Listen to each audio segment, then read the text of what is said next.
What's up, legends? My name is Skuffalugs, and welcome to Autopsy Simulator? What has gaming come to? Man, I still remember playing the Mortuary Assistant. I thought that was really fun, so Autopsy Simulator is going to be great, right? I'm sure it'll be fun. Story mode, let's get in. Let's go in and see what's going on. I don't want to, like, do anything bad. I don't want to hurt anybody. I just want to work on corpses all day. Prologue time, baby. Let's go. What are we dealing with? The medical examiner, Beatsville. Dr. Jack Hanman is speaking. How can I help you? Good evening, this is Kate Brooks. I'm Hi, not Kate. sure if you remember me. A few weeks ago, we talked about an article I'm working on. Mm-hmm. It's about your wife. I dropped by last Friday to speak to you, but you weren't working at the time. I asked the security guard to pass on a note for me. I would like us to discuss the topic of... I thought I had made it painfully obvious for the last time. No! Please don't call me again and stop inquiring about my wife. Whoa, so dramatic. God damn it. I'm not in the best frame of mind to record a lecture for my students now. I'm feeling completely broken. Oh, that's not good. Oh. Where did I leave my meds this time? Where are my meds? Tea? Awful. Oh. It would be good to finally repair the coffee machine. What's wrong with it? It's fine.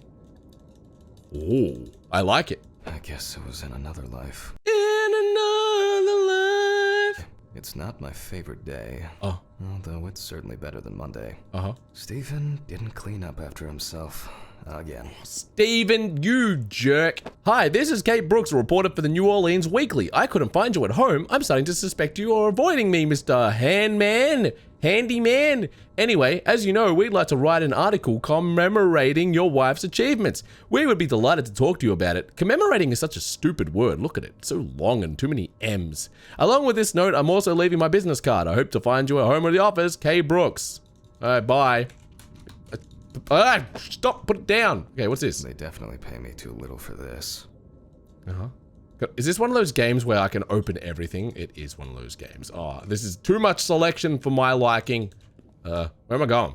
What was I doing? Bathroom. What? Why? Bathroom. Okay, that's the bathroom. Oh, God. Well, someone's broken everything. Ugh. Okay, time to pull myself together. We can do this. We need more than that if we're going to deal with this. And get back to work. What about more? I've already taken my pills. Not Damn it. looking to overdose. Yeah, we don't want to do that. I need to set the camera first. Where's the camera? What? Where? I need to set up the camera. Where's the camera? Where am I lecturing? In here? Take the camera from the storage room. Oh, God! Ugh! Ugh! Thank God they censored that out. I didn't want to look at that. Is that the camera? I need to fetch the camera. I need to fetch the camera. Oh, it's a donut. I need to set... Where's the camera? The storage room. Where's the storage room? Where's the storage room? Laboratory. I'm gonna say it's probably down here. That's the bathroom. Storage room is right there. Hello, storage room. This place is starting to look like a home. Now remember, Jack, don't forget to hit the record button this time. Yes, don't forget to hit the record button. Do you know how many times I've done that? I've recorded videos and about halfway through I'm like, I didn't press the record button. Pro gamer. Pro YouTuber right here. Hopefully the new tripod is going to hold up. Okay. Remember, put it here. Nice. That's premium placement. Okay. Now, I just have to get everything in frame. That frame the cadaver. This should be fine. That looks pretty good to me. 1991. Time, 8:43 p.m. Recording for medical students from the University of Missouri. Take a look at the Autopsy chalkboard. is This one? conducted by Jack Hanman. Oh. Hello, everyone. Welcome to the autopsy room. Hello, Today, everyone. we'll have My the name is dubious Scuff, and welcome to pleasure the of autopsy following room. a full autopsy, step by step. Oh, Let's God. start. Okay. Tell students what is important in the profession. Always wear an apron, mask, and gloves. Goggles are a must when the job is splashy. And in case of sharp accidents, it's worth having disinfectants at hand. Ew. It's true that you won't get ptomaine poisoning straight away, but if your liver or kidney aren't doing well, you may end up with diarrhea. Oh no, we don't want to end up with diarrhea. No. The cadaver is placed on its back on the autopsy table. The pathologist stands on the right of the deceased. Make sure that all the necessary tools are always at hand so that you don't have to run around looking for something like I do all the time. Why do you only have to stand on the right side of the cadaver? Is there a reason for that? Are there any people in the comments that like work on dead people? Do you know why? In the process of revealing and securing forensic evidence, it is difficult not to interfere with the original condition of the deceased. Written and photographic documentation plays a vital role throughout the entire examination process. Okay. During your research, be patient, inquisitive, but above all, attentive to detail. Many entries are visible at first glance, but sometimes they can be cover for more interesting stories. And lastly, remember that nothing teaches you self-narration like working with the dead. So get used to that fact soon. Everyone will think you're talking to yourself. You know what also is good for that? Being a YouTuber. I talk to myself all the time. In fact, I'm talking to a camera right now, but you are the chat viewer. I'm talking to you. It looks like I'm talking to you, but yeah, that's self-narration all the time. Onto the police folder. That will contain all sorts of pertinent information as to who the deceased might be and what potentially happened to them. So, let's take a closer look, shall we? But where is it? Oh, yes. The big file that says police department case file. Okay. Uh-huh. The deceased's name is Tobias Chambers, locally known as Old Toby. Old Toby. For at least a couple of years. Okay. Cool, Old Toby. The deceased was found on the outskirts of a parking lot at a gas station, where he often begged and persistently offered drivers to wash their car windows. Okay. The body was noticed by a station employee during the morning shift. Initially, he thought that someone had thrown some boots and a coat in a nearby ditch. It took him a moment to recognize the pile of clothes as the body of a man. Okay. He worked most of his life at the local port dealing with unloaded cargo. He was fired for being drunk and starting fights. His son runs a hardware store on his own. His wife left him years ago. They both had no contact with the deceased. Okay. Okay. Signs of libation were found around the body. Empty bottles, traces of an inept attempt to start a fire, and a scattered makeshift blanket. So he wasn't murdered, he was just living out in the bush drinking and trying to start a fire and somehow died. I mean, this case closed. This is why I could be a good cop, right? I could be so good at this. That's it. That's it. Cool. Exit. It's worth remembering the context around the scene of a death. This allows you to better interpret any traces found on the body. Okay. You shouldn't start the procedure without gloves. Gotta get some gloves on. Ugh. Now it's our turn to take some pictures for our files. If I can just remember where I left the camera. What? It's in here somewhere. In this drawer? There you are. Oh, I'm so clever. Okay. As I mentioned at the beginning, before we begin the internal examination, we need to document the cadaver in the condition it arrived in. We begin with a full body photo. Try and stick to the top-down rule, but this is not always possible. Hang on, let me... Keep in mind it's all about the legibility, not the perfect frame. Right. Voila. Now we move on to the next step. Perfect. Looking for traces. Take your time. Look at the corpse from different sides, from different angles, up close, and from a distance. All right. You're looking for anything out of the ordinary. Okay. Anything out of the ordinary. Okay, let's have a look. There's a scar. There's a scar right there. Poorly healed wound. Looks old. I'll take a closer look later. Okay. Man, I'm so clever. Okay, what else we got here? Got some scratches? No? Not looking at the scratches? Look at his stupid head. What is that? That's not good. How do I... Ugh. I don't... Wait, what's wrong with your feet? Why am I looking at your foot? Some wounds in the feet and signs of frostbite. Oh, Because God. The subject's shoes were too small. Ew. What's wrong with your hands? Got some frostbite on your hands too. Hardened hands, worn out by physical work, and frostbite? Frostbite. Frostbite. You got a big bludgeon on your head there, mate. What happened to you? That's something interesting. It will be necessary to check whether this injury was severe enough to cause damage to the brain. Okay. In a moment, we will check which of our initial observations will be worthy of further consideration. But before we get to that, I need to write down some basic data. 1, 2, 3, 4, 5. Perfect. Head, exclamation mark, exclamation mark, exclamation, head! Okay. Feet, stomach, hand, head, whatever that is. I thought that was a butt, but you know. Okay, cool. So I'm not even sure if this is a horror game. I don't know if this is a horror game. I actually think this is a fair dinkum autopsy simulator. So this is going to be very interesting. I hope it's not a horror game. Personal information. Okay. The deceased was unclothed. Date. Okay. Okay. As you can see, I note everything down on previously prepared forms. Every pathologist must keep a detailed record of every step of the autopsy. Okay. This not only allows you to track the procedure, but also collates the results together, upon which you may back up your conclusions. So, enough of the boring prep. Let's begin by taking a closer look at the spots I photographed earlier. For this, you're going to need a magnifying glass. Well, a magnifying glass. Ooh, this Scalpel, one. scissors, syringe, magnifying glass, Knife. I guess I forgot to clean the knife. Well, that's not cool. Well, grab the magnifying glass. Scalpel. Inspect the areas of concern with the magnifying glass. Well, I don't have a magnifying glass. I can't. Oh, do I have to pick it up like this? How do I? I need the magnifying glass, but I can't pick it up for some reason.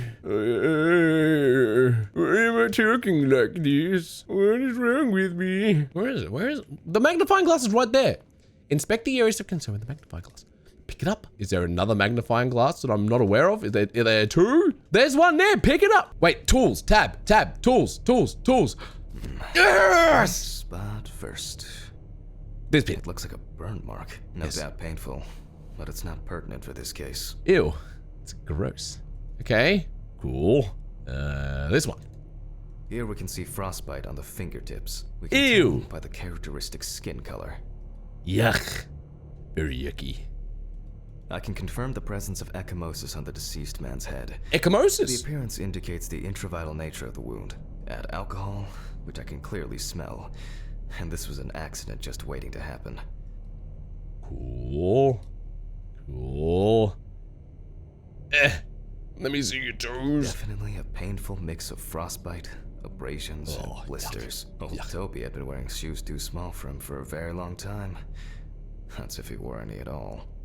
So far, there are a lot of superficial wounds, but only one serious injury to the head. Let's go back to our notes. Okay, so we got one on the head. The head wound.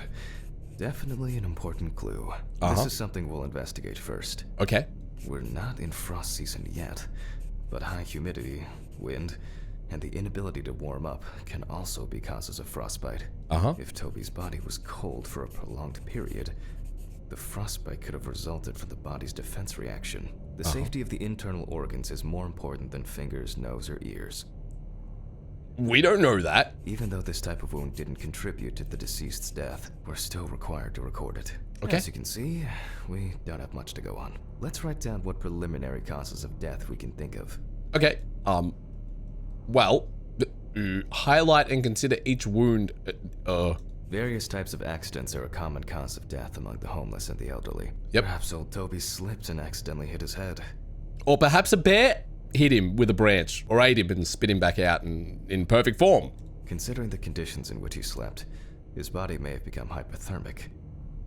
The nights have been particularly nasty lately. We will check if there are any signs of freezing internally. Oh, that's gonna be cool. This is of no interest to us. Since the deceased clearly smelled of alcohol, I'll add alcohol poisoning to our list. But hang on, an old, poorly healed wound. That could have been. He could have had his kidney taken out, and then he just eventually declined in health and died from that. You don't know. We still have one thing left from the basics: rigor mortis. What's a rigor mortis? I mean, I know what rigor mortis is, but how do I test it? We take our deceased by the hand. Okay. And I gradually re-raise it. Ew. Okay, sorry. And then we raise it up. Now let it go.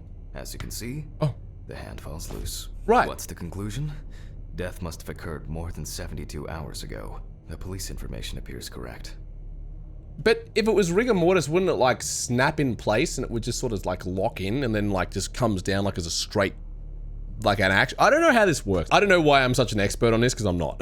I don't know what I'm doing. Anything else I need to do there? The trauma seems the most promising, so we'll start there. For this, I need an oscillating saw. An oscillating saw. An oscillating saw. Okay. The cut is made from ear to ear. Oh, God. Whoops. Sorry. Let me just. It's just like opening up a watermelon, chat viewers. Don't worry. Just picture a big old watermelon right now. Don't even worry about it. It's fine. Yeah. After which, we remove the skin and the top of the skull. Oh. After the basic examination, we can see that the brain's cerebral gyri in both hemispheres are symmetric. The brain looks good. Let's take a cross-section. Wobble, wobble, wobble, wobble, wobble, wobble, wobble. Man, jiggle physics, right? I love jiggle physics, especially when it's the brain. Hey, wait, hang on. Can I turn it around this way? Hello, my name is Dr. Brain. As you can see, my nose is a little bit long and my eyes are a little bit round, but I have jowls on my cheeks and I'm quite old. But I've been removed from this old man's body and I don't know how to feel. I'm falling upside down. Okay, that's cool. Leave the body. All right. Some pathologists prefer to examine organs without removing them. However, for me, it's much more convenient to examine them on a board, which we'll do now. Do I have to do that? Where do I take the brain? On a board. Oh, there it is. Oh, God. Holding a long, narrow blade knife in the dominant hand, we slowly cut the cranial nerves on both sides, all the time pulling the brain towards us. Okay. How do I... It's there, and then we cut down. Down. We cut down. We're cutting it nice. So far, so good. Ew! The hematoma seems to have had no effect on the brain. How good. Delicious, actually. Oh, good. Oh, my, no. We can rule the fatal accident out as well. Good. Excellent. The cerebral gyri in both hemispheres are symmetrical with clear grooves. Look at me talking like a mortician guy. Okay, cool. Action. What do you want me to do? Huh? Brain is in good condition, so we have no choice but to proceed to the internal examination of the other organs. Okay, let's keep going. I grab a scalpel from my kit. Oh, and then I eat it! The incision should be in the shape of a letter Y. Use a deep cut to reach all the way to the ribs and to penetrate the abdominal wall. All right. Okay. Now we peel back and separate the skin. Okay, where's my... I just want a hand. Okay. Ugh! Ugh! Ugh! We need to remove the ribs. We'll need the loppers for this. Loppers? Cindy Loppers? Okay. Oh, God. Quite a satisfying crunch. For some, anyway.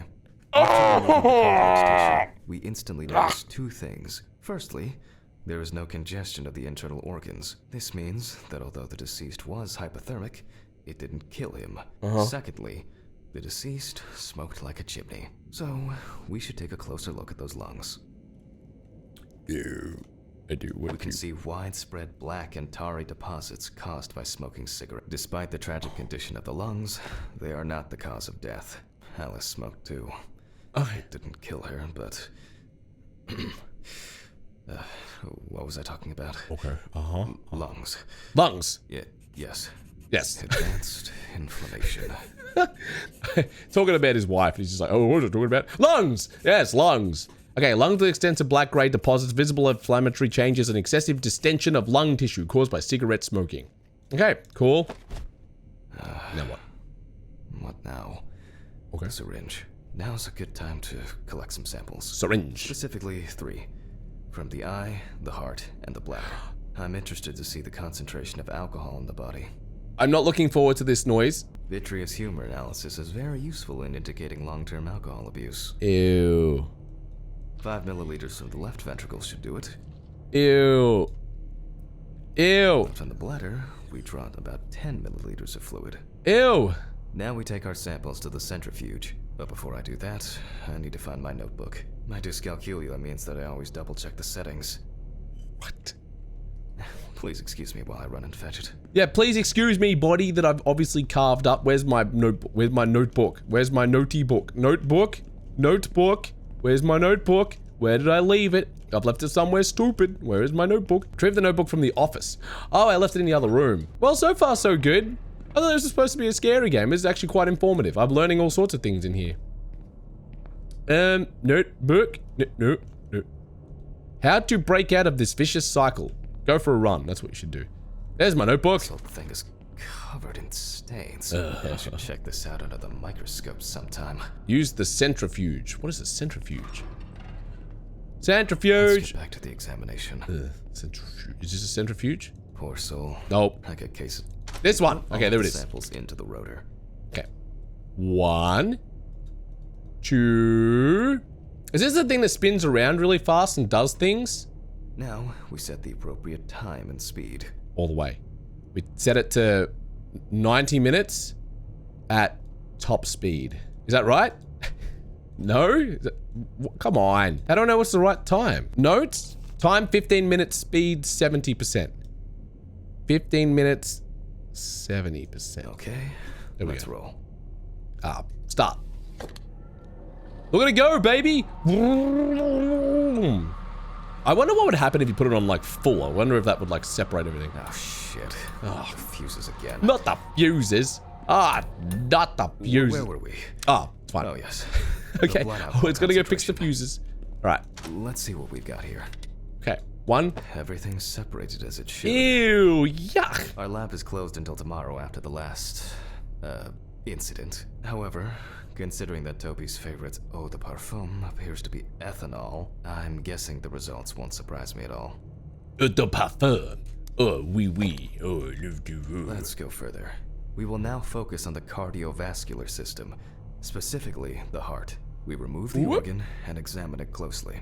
We look for dark hypoxic areas, clots, or other elements that stand out as abnormal. At first glance, the heart looks fine. The pulmonary trunk and aorta seem to be in good condition. There are no pathological changes that would have contributed to Toby's death. Ew. Hello, I'm Mr. Hart. I only have one eyeball and a big sad grumpy face smile. Let me tell you that being a heart really beats. Oh yeah, that's fine. Blah blah. Okay, so it's yeah, cool. Healthy heart, no indicator, cool. Now let's take a closer look at the stomach. Okay. Let me grab the stomach. Size is normal, and as expected, the stomach has no major external damage. We must now cut it open and inspect inside. I don't want to do that. Oh look, I'm a dog. Woof woof woof woof woof. We will do it carefully so that its contents do not spill out. Ew, yuck. Okay, let's cut open the stomach. We open the stomach along the greater curvature. Ew. From the heart to the pyloric end. Okay. Oh god. How do I? I already feel like there's something left inside. Oh, this is. It's like carving the Christmas turkey. It's gotta easily just get in there without wrecking it. Oh god. Oh. Okay. No. Yes. Yuck. Small amounts of yellow, grayish food Ew. content, resembling some kind of meat. Ugh. What kind Either of our deceased hadn't eaten in days, or the bulk of his stomach had already found a way out. Looks like I'll have to find the missing contents. Where? Okay. There are two ways here. One is obvious, and the other is... It couldn't have been suffocation, could it? I'll add this to the list and move on to the deceased's neck. Oh, I see. So it would have come out that way, or would it get? We all know the other way, but yeah. Okay, got it. All right, so let's check out the throat. Begin a thorough trachea analysis by examining the organ. At first glance, the trachea looks normal. The external inspection doesn't tell us anything. This time, we'll cut on a tray. Ew. This thing looks like an alien that has 2 legs and no arms, and it wears a crown with 2 big ears. Look at it. Hello, I'm Mr. Trachea. I am the alien king that everybody loves. Ah! Okay, let's take it back and let's take it and cut it open. Cutting such a Please small don't cut organ me as the open. trachea, we must make a precise incision. Okay. To be able to cut with the very tip of the blade, we must hold the scalpel as we would a pen. Ew. And after careful examination and deduction, we've got it. Okay. Clogged trachea. It's Food time went to up. summarize the whole thing. All right. Return to the autopsy. God, this is making me feel queasy. Based on the report and preliminary documentation, it's safe to assume that the deceased passed out after consumption of alcohol and then fell asleep on his back. Okay, cool. Respiratory tract filled with stomach Then, contents. the gastric contents refluxed and flooded the airways, causing death. That's why we don't forget about the recovery position at dorm parties. Okay, cause of death, choking. Cool. Deceased probably fell asleep or fainted after drinking a large amount of alcohol. Its concentration suppressed signals in the brain that control the gag reflex, leading to choking. That's the smartest thing I've probably ever said in my life. Everything's pretty good. Signature. Wait. Natural? Wait, natural? Accident? And now it's all clear. The death was suffocation. The mystery is solved. Okay, let's For go. us, Wait. this is not the end. First, the dead body Hang on. needs to be cleaned up. Subscribe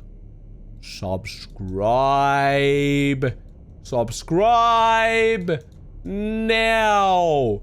Smiley face. Gotta make sure you subscribe. Very important. Okay, done. Are we done? Is that all I have to do? Now what? Is it finished? Okay. For this, we will need to close the body and grab the needle. Okay. First, we unroll the skin flaps. Ugh.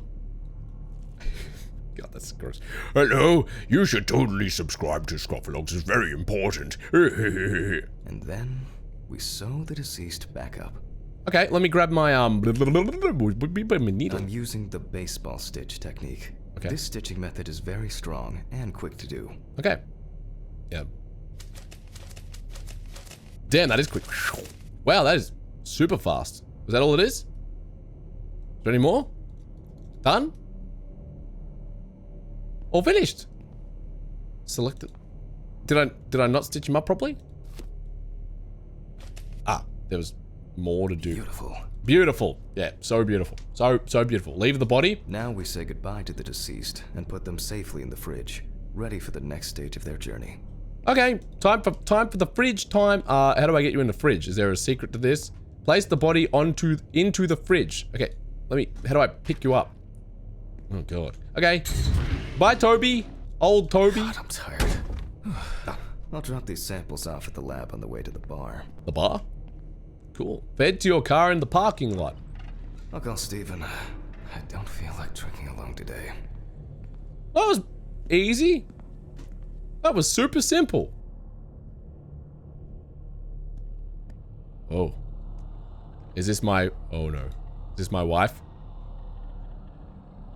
Hello? Oh no, it's a skeleton.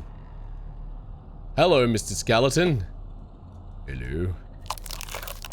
Ugh. Why am I looking... Oh, hi. You're giving me mixed messages. Are you a horror game or are you a simulator game?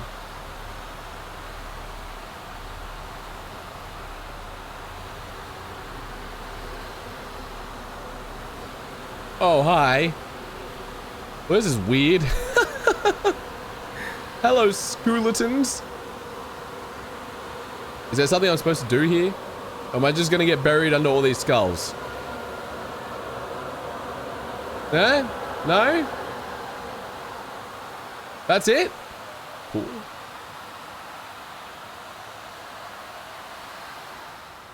That's it? Chapter what? Wait, that was the prologue? What? Forgive me.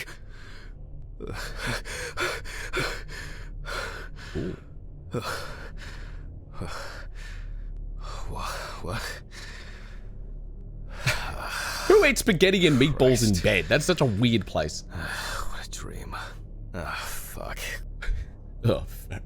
Anyway, thank you so much for watching, guys. I'm going to leave that there. You will see more of this. I've got to continue on this now. I didn't know what's happening. I thought this wasn't going to be a horror game, but apparently it is. So let's get on with that. Thank you so much for watching. Sorry if you felt queasy. I'm a great autopsy guy, and this has been Autopsy Simulator. I will see you on the next video. Don't forget to subscribe like I've told you 1,000 times before. You got to do it. Big epic. Thanks, guys. See you on the next one. Bye.